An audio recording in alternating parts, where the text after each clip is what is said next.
Welcome to the Daily B Show, episode 117 with Michael Peiniger, one of my very first coaches, and I'm so excited and honoured and proud to have him here to be able to share his story and just to reconnect again, and a great excuse for us to have a good chat and take a bit of time out together. So, mate, you've been in the Defence Force, you've been in executive coaching now for quite some time, you've really been helping leaders and entrepreneurs and business owners just get the most out of themselves, out of their team, and just one other person along the route that you've been able to help in such a massive way. So thank you for that, but thank you for joining us, and welcome. Well, thank you, mate.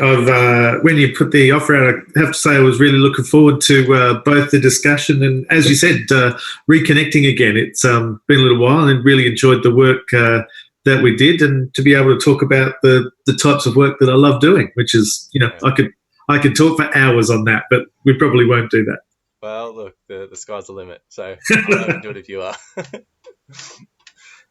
Yeah. So for those that don't know you or haven't met you before, share a little bit about what you're up to, and specifically the last few months, what you've got on the cards and what you're doing with yourself. Yeah. Well, specifically what I do, I work with essentially small to medium enterprise businesses. So anywhere from 10 people up to 200 people, really working with the senior leadership group and senior or people that are leading teams or leading people, and looking at how they can optimize and make more efficient their people interactions. So often people spend a lot of time working on their product, looking at the operations, getting the right machinery and following process flows, but not actually working out what's the best process flow for the people that work around them. The best machines and the best products only work when it's working seamlessly with the people around it. And that's probably something I took from my time in the Air Force, where you have these amazing, incredibly expensive airframes and people maintaining them and putting it together, but it only really works properly when the people that manage it, the people that fly it, the people that maintain it are working just as seamlessly. So I look to work with groups to develop that and work on that real high performance team. And most recently, I've been working on ways to actually measure that and check that. So spent a lot of time training, facilitating, and coaching, but also seeing that people will leap into programs and leap into training without any idea of what they're actually going wrong, or what they're doing well, and then what they want to get at the end. So I've spent a bit of time designing a little tool to measure that stuff, which also makes my job easier in helping people, but helps someone who wants to build their team actually see where they're at and where they can develop further. So, yeah. Yeah, awesome. And I think some of the epiphanies that hit me with what you're saying is that, like everyone's all about system, or a lot of people are all about the system and about the business and the structures, but a business is just people. Like any operation, any system is about the people, and without the people to make it run smoothly and harmoniously, well then doesn't matter how good the system is, it's going to fall down.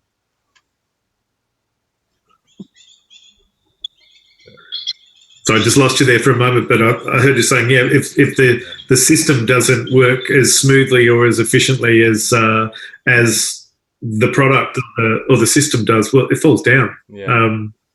I was chatting with a business owner only last week we're talking about that very topic, and you can have the most perfect product, the most perfect business fall down because two people no longer get along.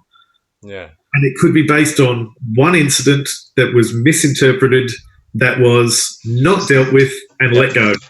Yeah. And in fact, I've worked with a couple of larger businesses that, when you hear that word siloed, when a business has become siloed, there's this assumption that there's something huge and big about these two groups often not working together. In my experience, it's normally started from something very simple with two people at the top. Oh, wow, true. They don't necessarily get on anymore. Yeah. And so the staff underneath them start to work around it, and then the staff under that work around it. Then we develop systems and processes to work around it instead of just dealing with the issue that was the people to start with. So, we're funny. We're funny things, human beings, sometimes. One of the biggest impactful books that I've ever read, I read when I was I was in grade 6, just moving into year 7, right? Mum gave me How to Win Friends and Influence People to read. Yep, Peiniger book. Yep. Yeah. And I wasn't the coolest kid in primary school, like was a bit socially awkward and that, but after reading that book and then going to a new town and a new school in high school in year 7, I became the coolest kid, getting asked out by girls in year 8, year 9, girls were asking me out. I never had a girlfriend before that, really. And my world changed around because of that. And still to this day, even yesterday, I was talking about that book to someone, about the common sense nature of the stories and the instructions in that book. And you say that even the title to most people, and it's like, oh, bloody, I don't need any more friends.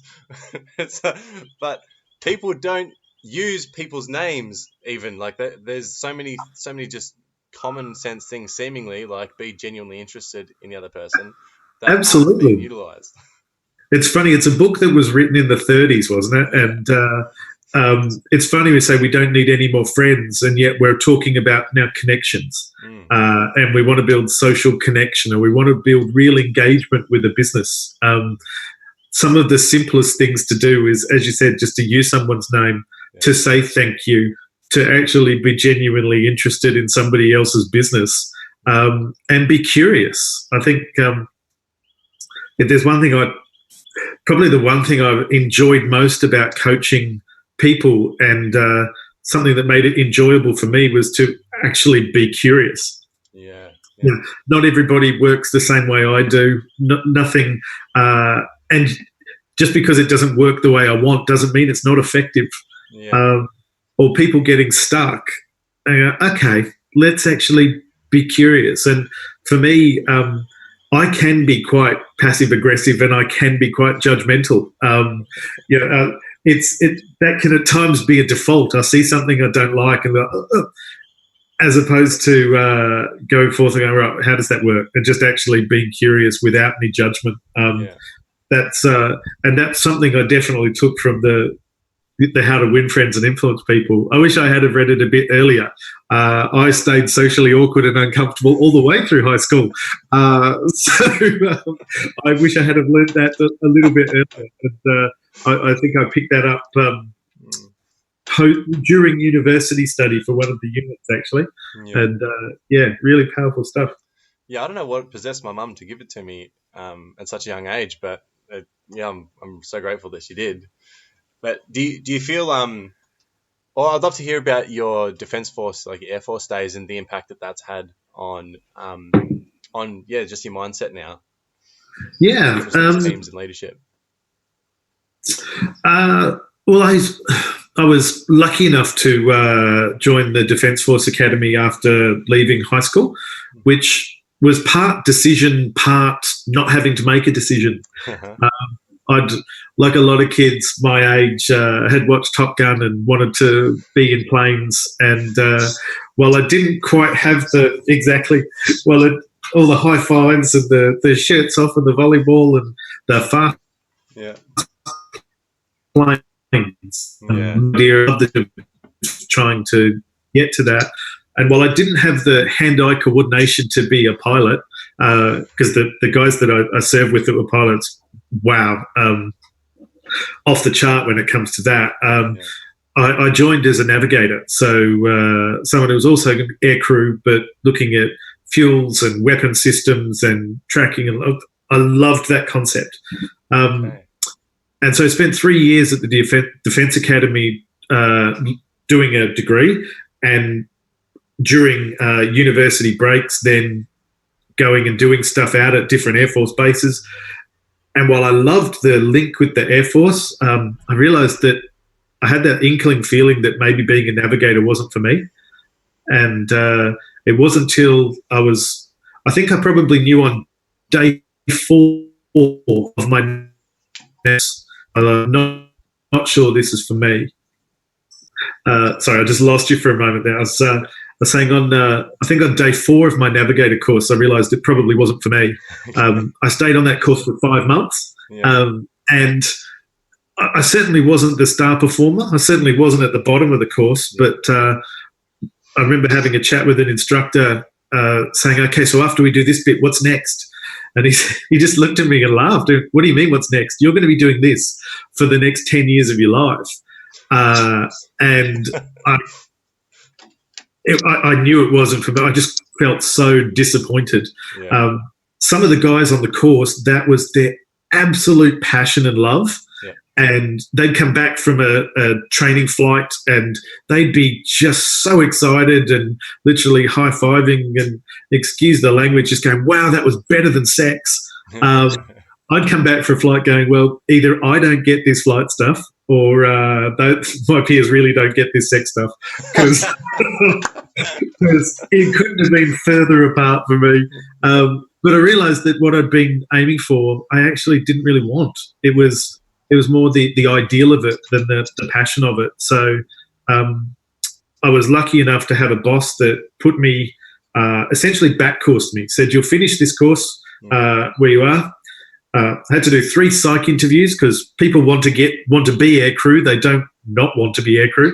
And he gave me 3 months until the next course started to go and essentially have work experience in an Air Force unit. And within 24 hours of the time in that unit, I realised it was where I wanted to be. I was working in administration, logistics, working with people, and working with people, solving problems, helping out, using my brain in that space rather than the aircrew space. And I stayed in that realm for a good chunk of my career, and then spent my last 5 years at the officer training school. So working with people that wanted to be pilots, navigators, engineers, chaplains, to become leaders in the Air Force, and teaching them the values and the skills and the behaviours around leading people. And that was my ultimate job in the Air Force. It's what I absolutely loved doing. When I became the chief instructor there, it was almost the pinnacle. I realised it was exactly where I wanted to be and doing exactly what I wanted to do. And I got 5 years to do that, which was far, far more than most people got at a unit like that. Yeah, I was going to say, a lot of people don't even spend a year in their life in a position where they feel that way. So that's pretty special. Absolutely. I mean, I was lucky enough to get promoted at the same unit. Not many people really wanted to be instructors at the officer training school. It had a bit of a stigma to it. You weren't doing really what you wanted to do, whereas I was doing what I really loved doing. Okay. When they said I was going to get posted to Canberra and move to an admin/paperwork space, I knew it was time for me to get out.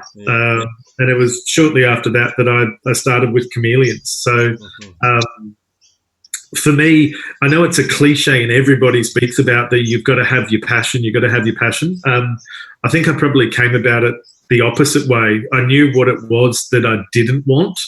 And from there, then I was lucky enough to get a whole bunch of different work experiences, because in the military, you might decide what you like to do, but they're going to send you where you're going to go. You can have a little bit of control over that. But I had jobs that I never would have picked that I absolutely loved doing and learnt immense amounts from, and then landed in a spot that others didn't want that was perfect for me. And so a good chunk of my Air Force career was I probably started with the best leader I could have, that gave me the opportunity to learn from him and to learn from my own mistakes in a really cool environment. And then I was lucky enough to have jobs that were challenging. There wasn't a job I had that was boring. I said, maybe not what I would have liked, not what I would have chosen, but absolutely challenging, and learnt so much from. And as I said, landed in working with leaders and leadership, which is the space where I've spent the last 15 years and still enjoy it as much as when I first started. So I'd imagine just being in and around the Air Force in general is just so out of the ordinary and out of the box that it'd be pretty. You missed me a bit. I was just saying that just being in and around the Air Force would be interesting in itself, almost just being so different compared to just normal public life. Well, it's funny you say that. It took me until I left the Air Force in some ways to realise that, because the Air Force life was normal life for me. And I remember getting incredibly frustrated by the way things were done at times in the Air Force, thinking it was inefficient and that it was one of the standard response was hurry up and wait. Everything would be planned, sorted. You turn up 5 minutes early for this, so they were 5 minutes ready for that. And all of a sudden, everyone's sitting around for 4 hours waiting to leave. So some of that was particularly frustrating. So leaving the Air Force, realising how effective its training was, and how opposite it was to other areas. I mean, the Air Force would often train you in high volume periods to get you used to dealing with change and uncertainty and unpredictability, and when the tempo is really high. Whereas I found in the corporate world, often training happens when it's quiet, when it's downtime, and we've got everybody set and good to go. Which, from a leadership and change perspective, sometimes that's the worst time, because it's so easy. You learn some of your best lessons when you are absolutely under the pump. And if you've got a coach or someone that can guide or just give you time out, do that again. When it's at high volumes, that type of learning was gold, and I was lucky enough to benefit from that. So, but that is certainly one of the differences that I took away. Going, okay, the Air Force actually did some, or the Defence Force did some things that were very clever for a purpose, despite a number of people serving getting very frustrated by it.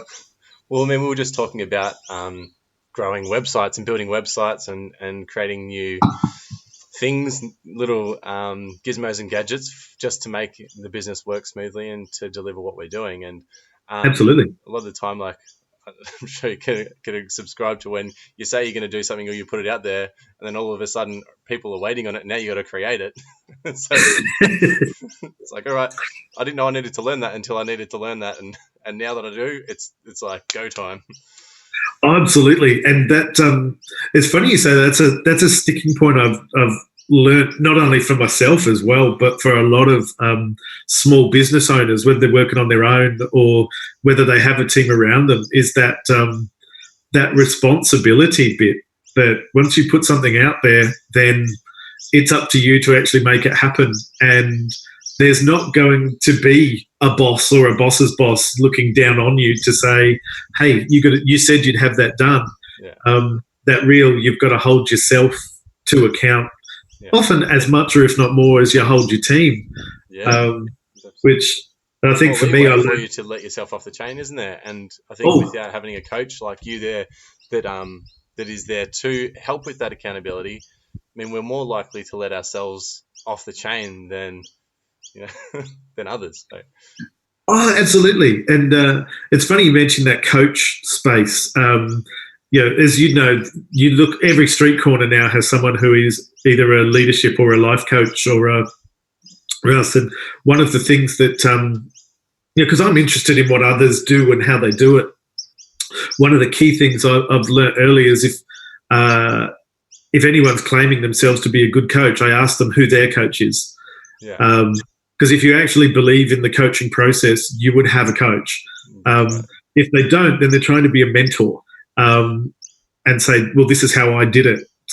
So there've been periods where I haven't had a coach, and I've noticed that, or someone there who was holding me to account. And for me, that's a coach, because I give them permission to say what maybe others wouldn't, or to push me hard, because I run my own business. I can make up my own excuses and I can set my own agenda.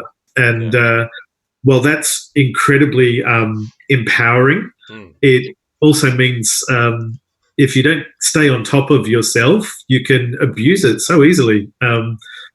And I'm fantastic at making up excuses. So unless I have someone who is can actually listen to my bullshit and see the difference between a genuine sticking point and a made-up excuse to get out of stuff, then I'm nowhere near as effective. So, I've chosen people at different points in time that'll help me do the next thing I want to. Even if it's just to have a sounding board. I think so many small businesses go create in an echo chamber and with friends that just go, that's great. It could be shit. But not having someone that'll actually tech it and be honest and open and have you thought about this? And so for me, the cost of having my own coach is more than outweighed by the benefit that I actually get. And just there, damn it, what's next? So go, I'm hearing you. You're finding it hard. Keep going. When you just want to have that little rest or want to do something a little bit easier. And I didn't say I actually had my coaching session for the fortnight this morning, and it's amazing just mentioning something, just that little piece of gold that you'll get that I hadn't thought of that. I needed this, I needed that, or check in with this website or ask this person that I could have spent days gazing through the internet, trying to find information or ignoring it and getting stuck. And you get lost in the noise as well. Like when you've got a coach there, you even know that the questions that they're going to ask you, and it gets you back on point. It's like, oh fuck, I've been listening to all this noise. Yeah. I remember talking. And I think, that's back. Yeah, cool. Go for it. I was just saying, even just bringing you back on track. I can at times be the person who loves the bright, shiny things. Look, that over there, and spend an hour a day delving in something that I think is important overall, and often it is, but it's not important right now. And it was that reminder. Actually, you can do that later. You don't need to do that now. And just having someone that'll stay in that interplay and be able to push back and to question and be curious, as I was saying before, to help really clarify your thoughts is it's funny. It's what I help business owners do for themselves. And there've been times when I haven't wanted to hear it for myself. Oh fuck yeah. Yeah. I love I hear you in me a lot of the time, and I think one thing in particular that just I remember so clearly, just you saying to me on multiple times, that now I hear myself saying to others, and like you said, it's that giving the coach the permission, or giving even an accountability partner or someone the permission to hear us and call us on our bullshit. And one thing that I remember you saying to me was, "Oh yeah, that's a good story." Yes. That's a good story. You're going to keep staying with it. How long are you going to keep listening to that story? The hardest part I've found, not only with that, and I'm sure you found it yourself now, is that it's stuck for you as a learner or a receiver. But then when you're sharing it out with somebody else, that as a piece of advice, it almost comes back and hits you in the face again to take you to that next level. So, I mean, in part, it was something that I wanted to develop around that performance space. So, coming up with in some ways, a model to go, right, when you are at that optimal performance, what do the behaviors look like? And when you're at a lower performance, what do the behaviors look like? And start actually putting names to it. And rather having it as, this is good, this is bad, actually going, well, it's not good or bad, it's just about performance. These behaviors get higher performance, these behaviors give lower performance. And if you're in here, calling it out. And if you're up here, recognizing it, wanting to keep it. So, because as humans,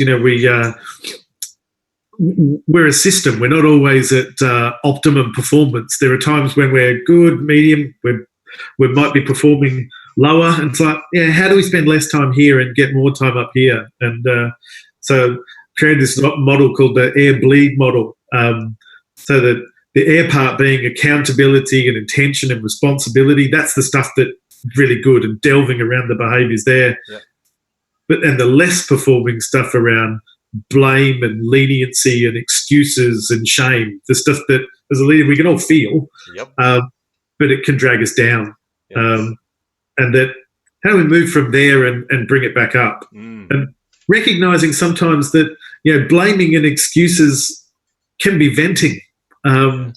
So, and I'm sure you're familiar with the Orbed model, and some of the things I mentioned so the ownership, accountability, responsibility is being above the line, and blame, excuses, denial below.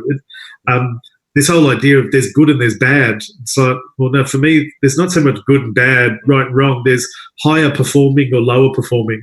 And and I know when I've got one or two trusted people that I can just vent at when things haven't gone well, when I've made a mistake, when I've stuffed up something and I've got to go clean it up.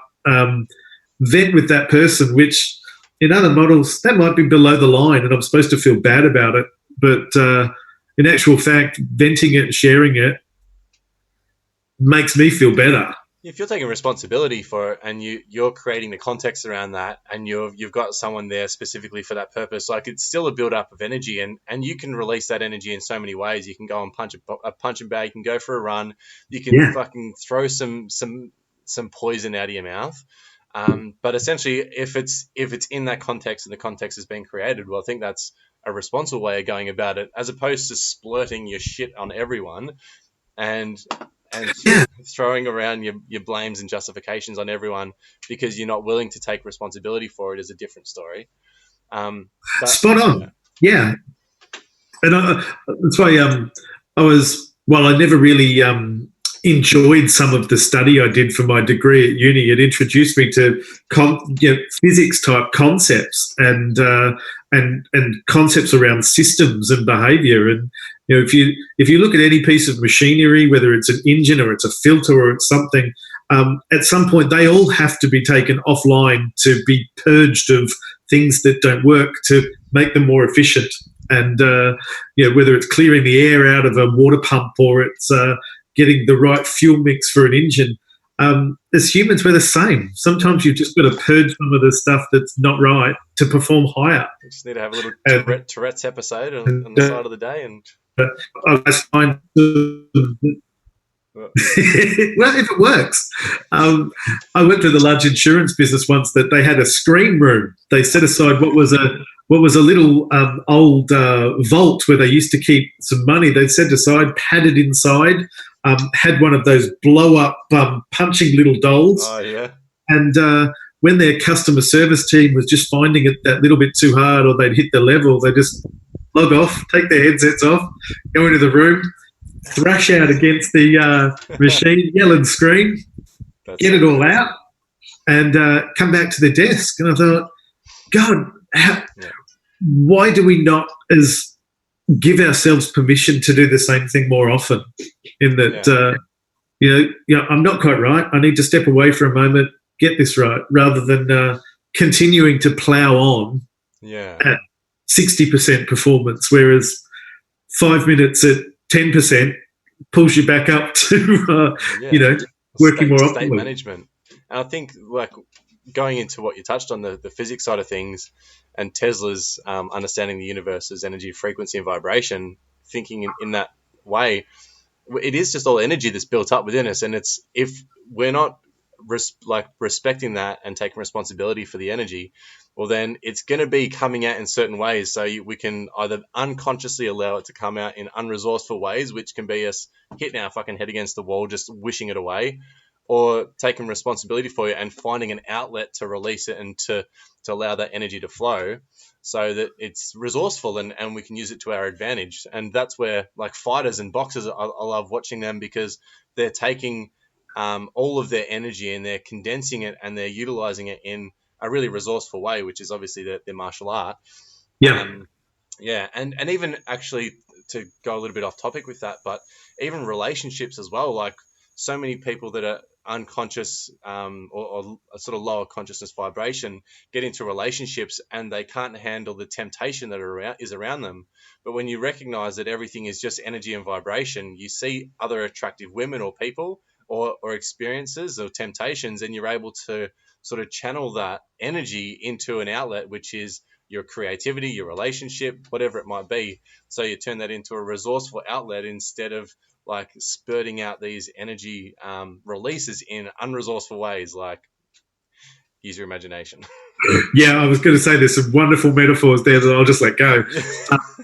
But and look, you're right. I think there's often there's amazing people over hundreds of years that have worked out some of those types of concepts, whether it's around energy flow, whether it's I often come to Newton's 3 laws, and the third one, for every action there's an equal and opposite reaction. I'll often use that with coaching clients who are learning and adapting and changing for themselves.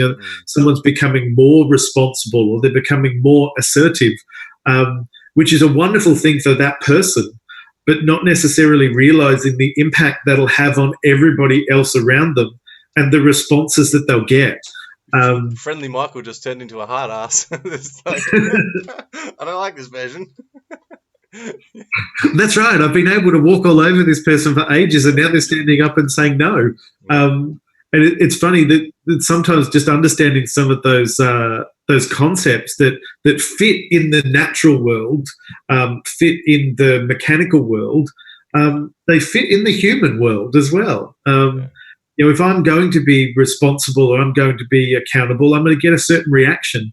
If I'm more laissez-faire or I let people off, I'll get a different reaction.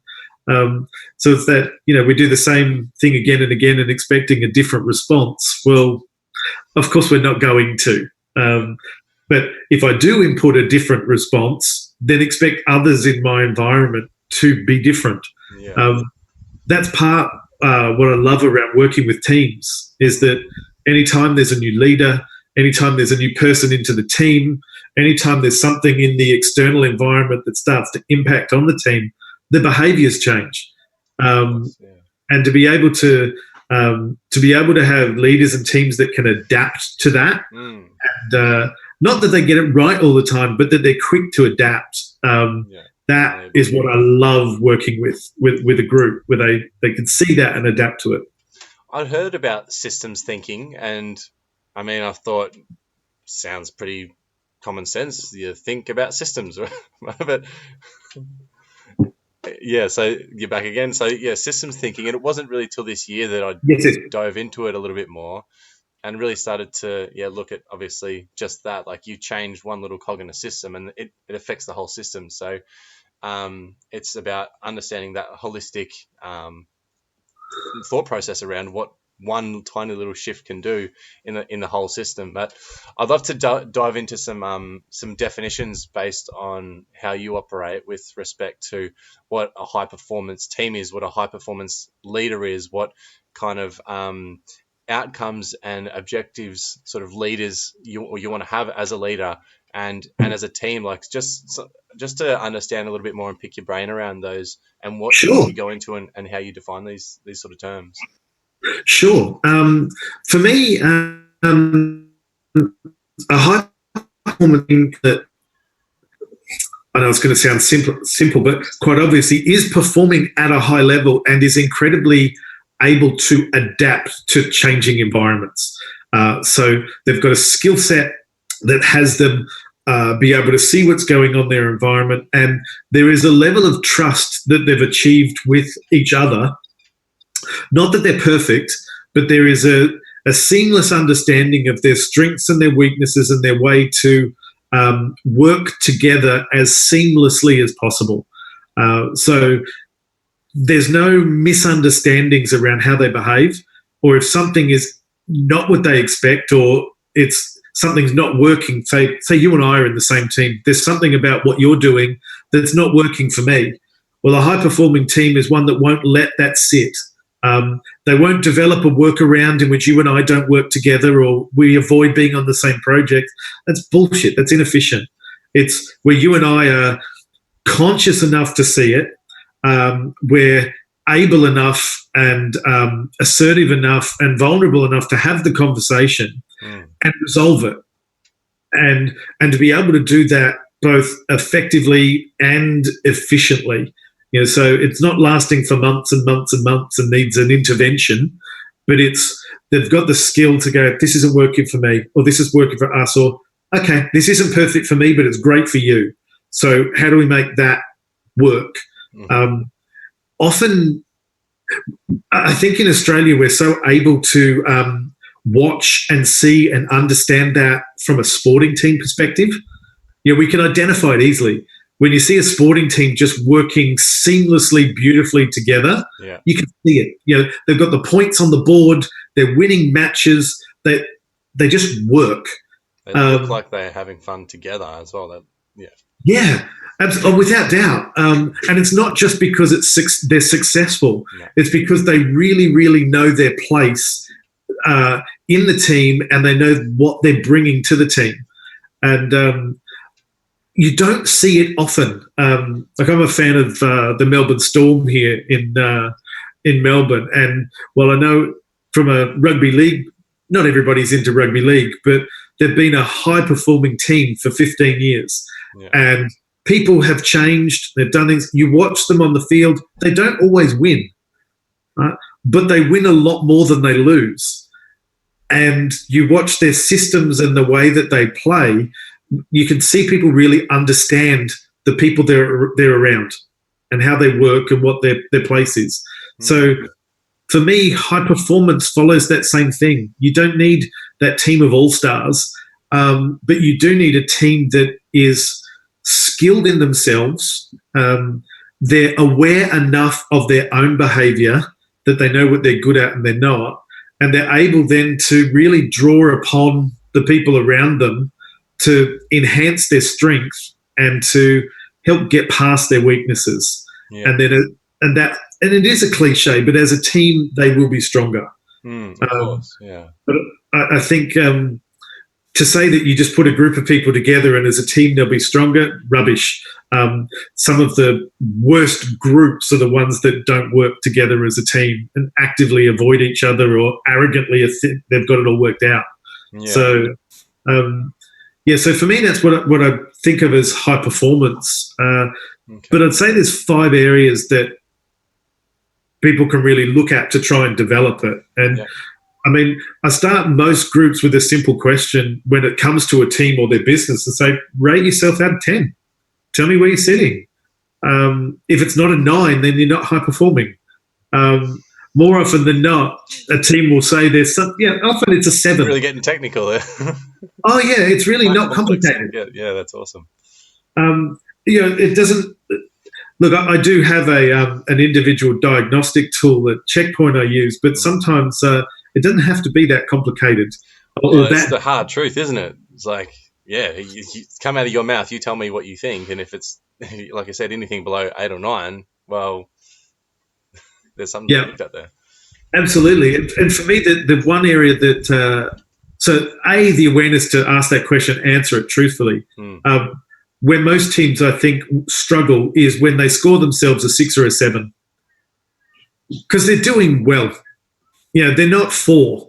4 is dire, or 3 is dire. We need to work. We've got to do something to fix our team. So a 4 or a 3 scoring, most leaders will go, we need to do something. They'll bring someone in, they'll try and work on something, or the leader goes. Where it's most dangerous is where it's a 6 or a 7. Well, 7's just a bullshit one, isn't it? You don't have to do anything. You're doing okay. Great. Don't change. You'll never be truly good, and you'll never be great. But and this is often the trap I see a lot of leads going into. It's like, but we're already doing fine. It's like, sure, you are.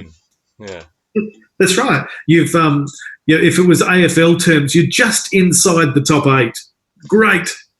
That's what I think most people are at in life, is a 6 or a 7. It's like, I'm not doing what I'm passionate about, but it's not too shit because I kind of got the weekends to myself and night times to myself, but I'm getting paid, so bills are kind of getting covered, and that's all right. And there's sort of just this comfortable medium No. Yeah, it's this sort of But you bet, comfortable. yeah. Yeah, basically this comfortable medium. I think most people are at that 6 or 7 in life, and that's fucking drain to be around. Oh, the thing is, it is, as you said, it is comfortable. And for Yeah. some people, they are comfortable in that space. And more power to them. I'm I'm more of the, if you want your team to be that really high performing group, if someone's happy with a 6 or a 7, I don't work with them.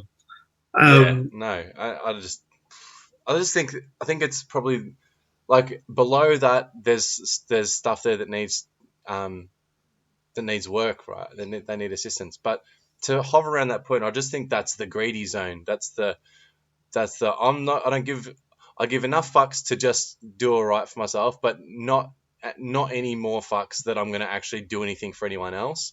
So, but there's lots of rhymes and reasons to why that is the case. But yeah, that's why I love speaking to people like yourself that are all about that passion and that drive and wanting to get more out of yourself and out of your team, because ultimately it's about being able to service the greater good for the greater amount of people as well.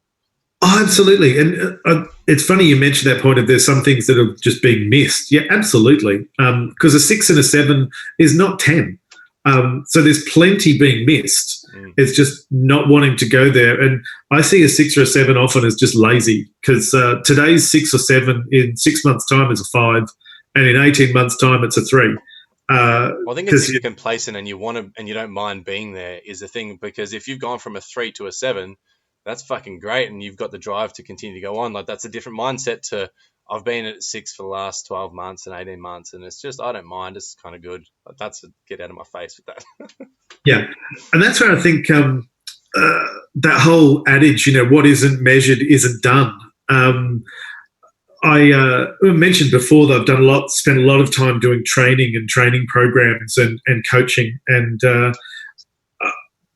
and also an awful lot of subcontracting in that space too, because it's easier to someone provide your work and you don't have to market for it. But what I found is often that work is come in, do a program, whether it's meeting an expectation or not, or whether it's doing something, doesn't matter. Just we need to do some team training. We need to do some customer service training. But no one actually measuring where they are beforehand, whether the training was effective, and whether you've done it afterwards. So I actually don't work with anybody now who's not willing to measure where they're at to start with. Yeah, so cool. I use it takes about 25 minutes to fill out the checkpoint, to work out how aligned they are with their values, how self-aware they are, how high are they actually achieving, how well is their team or their team altitude, and how adaptable are they. And for two things, so that they get a picture of where they're at, and I get a picture of where they're at. Because for me, training and coaching and in this space is how long is a piece of string. Well, I don't like to be that coach or trainer that will just hang on to get as much out of a client as possible. I want results. Especially you want to work with them for the shortest period of time possible, because you know that they're off doing great things. Well, and that's always a bit of a balance, isn't it? Because we all love getting paid, but the joy that I have is watching a business, as you said, take itself from a 3 to a 7, go from a 5 to an 8. Yeah. That takes some work, but not only that, you have to actually measure where you're at to start. And when you're talking about spaces like leadership and teams, they're one word that means so much to so many people. I'll often say you need to work with that person. They're not a great leader, or they need to work on their leadership. So, okay, do we need to work on their values? Are they not very responsible? Do they struggle having conversations with their staff? Do they not provide feedback? Are they? Do they not listen? Are they? So many things. It's too hard, and I could. It would be very easy, and certainly plenty of people in this space get clients to spend a lot of money working it out as the coach is working it out. It'll take you $20,000 to work out where the problem is. But I'd with it before started. So that just cut And out. I said, I'd rather work out where the problem is before we get started and then start working on the areas that need to work on. And then once we're done, we measure it again and go, you're now this much further ahead. You've now got a choice. Do you want to go the next bit, or are you happy where you are? That's what I get quite passionate about. And it's probably the difference, I guess, between what I seek to do as a leadership and team, or as a performance executive leadership coach, whatever term you give it, as opposed to a life coach. I'll call you my super awesomeness coach. I'll take that. I don't have many people say that, but you want to put that out there, go for your life. I'm not interested in whether someone is feeling good about themselves. Yeah. And got sorry, we got stuck. Is it whether someone feels good about themselves and goal? That's certainly useful and important. But for me, I'm looking at how do we get you to performance. If you're enjoying that performance along the way, great. But when you're working with a business, someone could feel wonderful and be losing a shitload of money. Surely the balance of the two, though, is the ideal sweet spot. Like, if you're not enjoying yourself, you're not going to be performing as well as when you are. And if you're performing shit, you can't be as happy as what you would be if you were performing great as well. So there's surely that. Oh, without doubt. And I think making sure that your team is effective as they can be so that you're also performing. As I don't meet too many people that look for a coach because they're making millions of dollars and they're just not happy with life.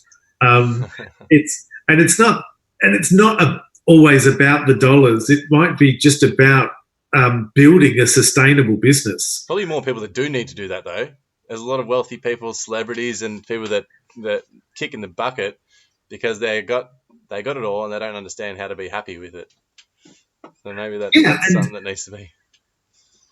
And using it for a purpose. And I think that's probably the in some ways it's very easy to get rich. I mean, you want to rip off enough people and promise something that's not there and follow a lack of ethic. You can do that really easily. There's plenty of people on the internet, certainly in my space, that go out of their way to offer the program for $9.95 a month that you can keep with that is going to fill someone's bucket.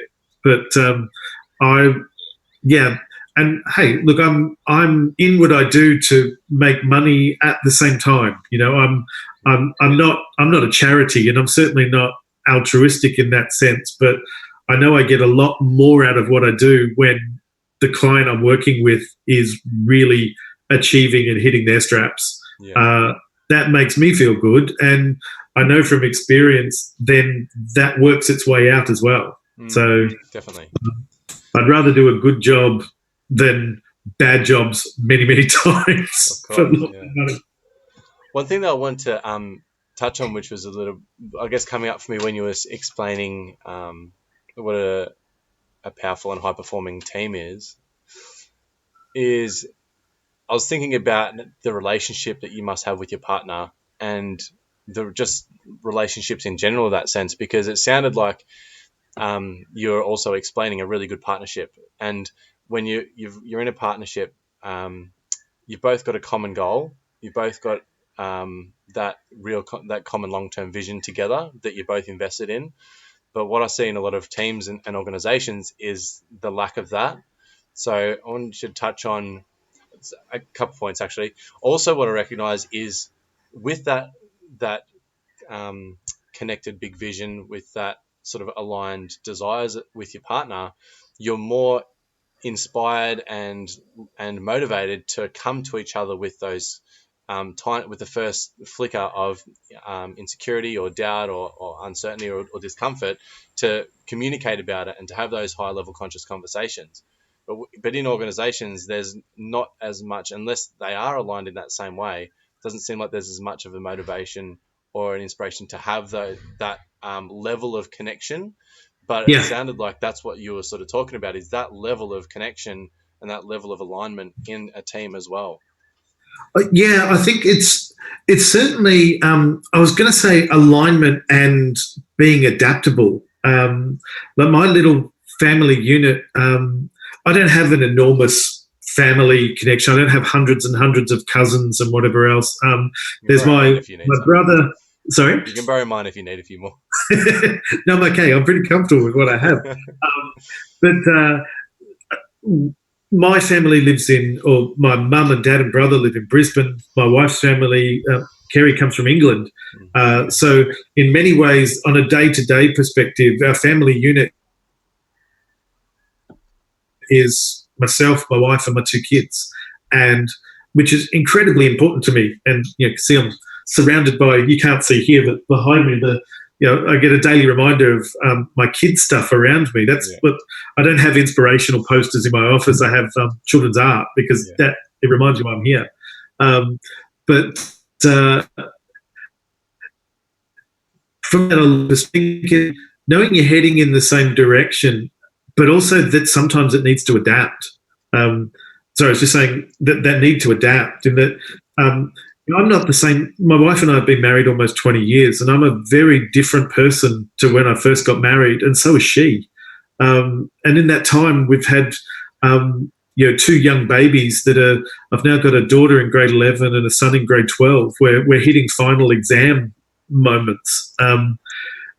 And while I've got some big drives for my business, and my wife's got some big drives for the roles and the directorships that she takes on, right at the moment, the focus is sitting. The primary focus is with our two kids. If I was facilitating 5 days a week and my wife or overseas or doing stuff, their success would fall right now. Yeah. I may or may not have opportunities that way. As a group, we've decided, particularly with my wife and I, decided, right, this is the important period now. So for me, I haven't facilitated outside Victoria or coached outside Victoria for the last 8 months. There's been plenty of plenty of opportunity to. Yeah. But realise, actually, right now, that's not important. Yeah. It would be great to have. And there was that little bit of, I feel like I've missed out on something. But with that conscious choice to go, that's not important right now. Yeah. And that, as you said, so that clear focus on what is important and having that aligned, but also the ability to adapt that. If a large opportunity comes my way or a large opportunity comes my wife's way, then we'll check in with each other. Right, how can we make this work, or can we not make it work? Yeah, and that, there's quite a lot of trust and quite a lot of give and take. But if you, as you said, if you're on that journey with someone, that's how you make it work. Well, that's how we're making it work. It might not be perfect, and certainly when others look in and go, "Oh, I wouldn't have done that," it's like that. I'm sure there'll be plenty that will say that, but right now, this is what works for us at this time and what we're seeking to achieve. Yeah, and from, I guess what's coming up for me is with my experiences, and similar to yourself, like I went through more of a process of elimination, finding what was right for me as opposed to like just knowing what it was. And through that process, I found that there was a lot of businesses that I worked with and worked for that just wanted me to toe the line with them. And there were other leaders that I worked with that really showed a genuine interest and invested in knowing what my motivation was. And one of the last people that I worked with was that on steroids, which I love to share, which really was a whole nother level of an eye-opener for me, where she was really wanting to nut out specifically what it was that I was passionate about, what I love to do. And she's like, why would I put you in a position that you're not completely committed to and passionate about? Because it's not going to be the best for you, and you're not going to give the best to me. And I'm like, how the fuck are people not just approaching every situation like that? Like, obviously there's jobs that need to be done. So we can leverage people that need money to pay them money to get the job done. But in an ideal world, and if you're trying to create the ideal team around yourself as well, just that importance of really knowing the motivations and deep intrinsic motivations of your team, and the importance of that as a leader, and also marrying that up. And I think that's where the being malleable and flexible and open to negotiation and change comes in as a leader, because everyone's got their own life they're leading, and they might be traveling with you for a certain period of time, might be short, might be long, but at least you've got to have that, surely you've got to have that open mind of what I came to was either these people are going to be with me for a long time, they want to have career opportunity, or they want to grow with me and move on to something else. And there's sort of the two differences I see with a team and employees is, okay, do you really want to be here long term, and how can we create that environment for you? Or where do you want to go, and how can we best support you in getting to your next step as well? Yeah, look, I agree with both of those points, because you do have that mix of people that work for you over time. And I've certainly worked with a business recently that I stopped working with because of the philosophy of the leader needing everybody to be exactly thinking and as passionate and as clear on the business as he was. Yeah. And that'll never happen. You're the owner. Well, no one's going to make your lunches butter the bread right to the edge like you want it. Well, exactly. And it seemed to be wanting to weed out anybody that didn't think like he thought or behave like he behaved, which also wasn't perfect. Yeah. But I think what's often missing is that regular, honest, robust conversation around how you're performing as a leader and how the person's performing. Because there've been times this year when I have not given my 100% to my own business. Here or there, not consciously. I just wasn't performing. Of course. Needed a scream room. Consciously. Yeah, sorry. I said a couple of times I haven't performed. Yeah, a couple of times I haven't performed at 100% within my business. Absolutely, consciously. It hasn't been my number one focus. There might have been something from a family perspective, or, you know what, I'm not doing this because my wife's going to be away for a week and I'm picking up some other stuff to do. And that's a conscious decision. I think sometimes it's very easy for leaders or business owners to forget that the people that work for them have partners, have families, have lives, have other interests. And there will be times when those other interests are the number one priority. Yeah. And that's normal. And I think to have a conversation with who you're working with going, you know what, for the week, I'm going to be here and I'll be active, but I'm not going to be at 100%. And for the leader and the person to be able to adjust and deal with that. I think if there were more conversations like that with bosses, more people would stay in roles for longer. It's this idea that we must always be at 100%. We must always be passionate. We must always be this. But no piece of machinery is that efficient. So why do we expect it of people? Yeah. And that breeds deceit and lies and sneakiness, because people, they want to survive. They don't want to feel like they're letting people down. They don't want to lose their jobs. But if they don't feel like they can open up like that, which that's a rare environment, I would imagine, like from my experience in life, but I'm sure it's out there and people that are out there doing that as well. Oh, without doubt. It's rare to have that level of trust. What I have seen is, as you're describing, high levels of mistrust. And there was one large organisation I worked with that had never had an honest conversation around their sick leave policy. They had quite a generous sick leave policy. You could take up to 10 days without a medical certificate. Well, some people in that business went, I only take it when I'm sick. Others went, I'm going to take my full 10 days because it's there. That conversation caused enormous angst. And funny enough, a number of people would be sick on a Monday, which they'd say, that's my right. And according to their rule book, they were correct. They were allowed to take that. Sick's such an arbitrary term as well. Exactly. But for the manager or the leader or the team leader or the supervisor to manage that is a nightmare. And so what I was trying to get across to the leader and the team is have the trust. If you're going to take that Monday off, the team leader might not like it, but he or she might not like it, but they're going to have a far better time if they know. The amount of times this person would have a shift and they couldn't actually run a shift and their machinery because the staff didn't turn up. Yeah. And it wasn't that the problem was not in them taking the leave. The problem was in not having the conversation with their leader. Yeah. It's like, you know what? I'm not going to be in tomorrow. Okay. Now the leader has got the opportunity to do something different. Do I bring somebody else in? Do I go slow here? Do I do that? That business, I won't name the business, it's not appropriate to, was so inefficient at what they did because of simple conversations. It's like, you know what, if you're not going to be here, tell me the night before so I can plan for it. Yeah, how hard is that? So often, and I might not know until the morning.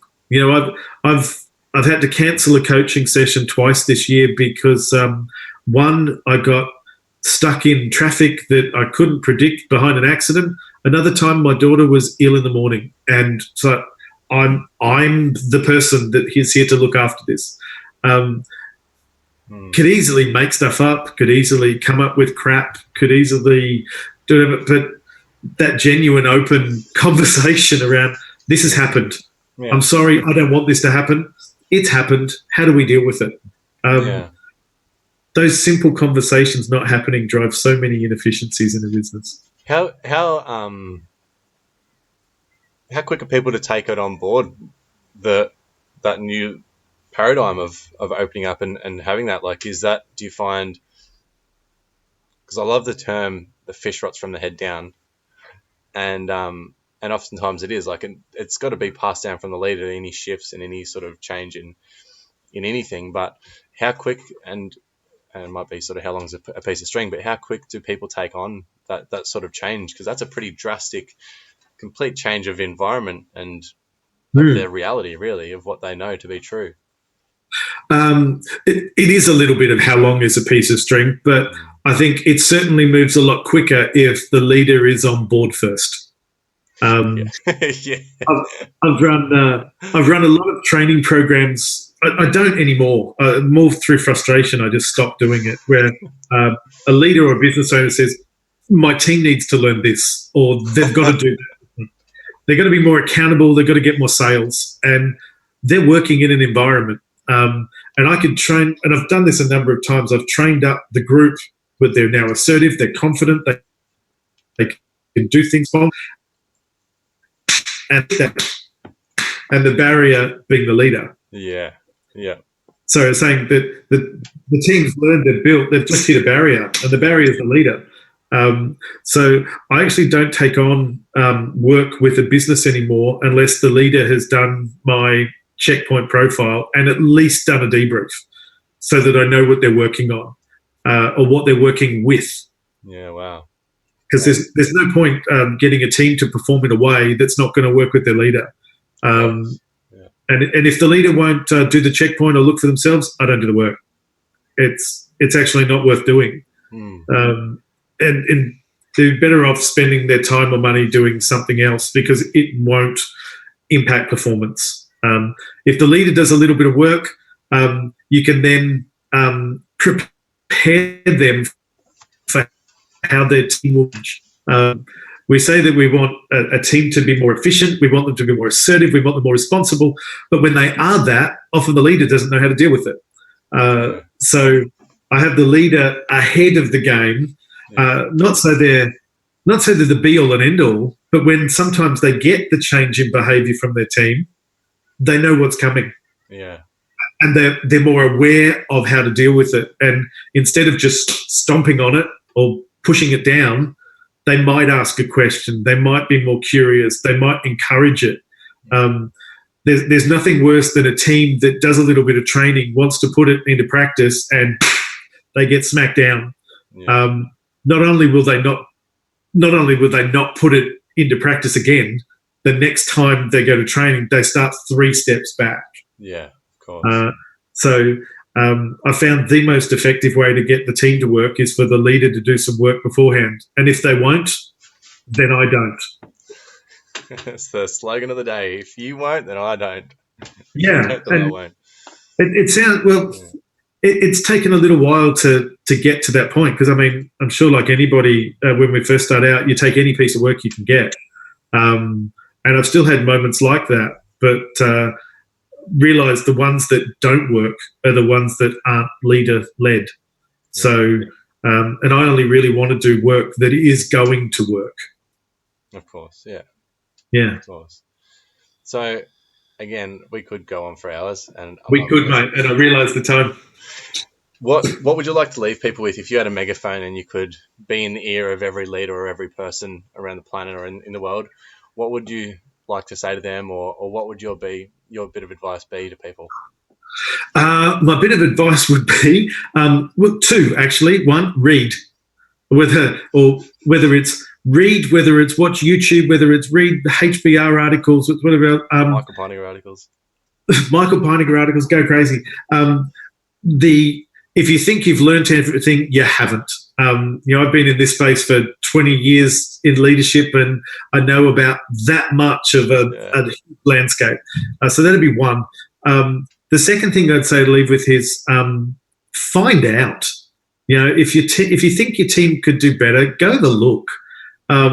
If there's a concern with how you're performing or a question, go do a test or a psychometric or a something. As part of this, if people want to go to my website and ask for the checkpoint, I'll just, hey, here's the link to the checkpoint. Go find out. You don't have to do anything with it. It doesn't. None of these things come with a guarantee of you must follow a program for 6 months and spend $50,000. It's go find out. You can if you want. You can if you want, but go find out. Measure yourself. Like I said, I come back to that. What isn't measured isn't done. If I'm not measuring my leads for the week or my money for the month, then chances are it'll slip. Well, It's the same with leadership. Find out where you're at, and from there, make an informed decision on what you can do. They'd be my two things: read and assess. Yeah, well, just awareness, isn't it? It's just can be so powerful. Spot on, mate. Spot on. Thanks much for joining us, man. It's been awesome. Mate, it's been a pleasure. As always, I love my conversations with you, Matt. We could go on for hours, but thanks for the opportunity. And I hope there's something there of use to the people that tune into the Daily Bee, mate. Mountains of it. And I'll get your link and put in all the descriptions. So, guys, if you want to connect with Michael, reach out. He won't bite. At least not too hard anyway. And thanks for joining us. Looking forward to the next episode, Michael. Always a pleasure, mate. Mate, thank you. Appreciate your time. Cheers, mate.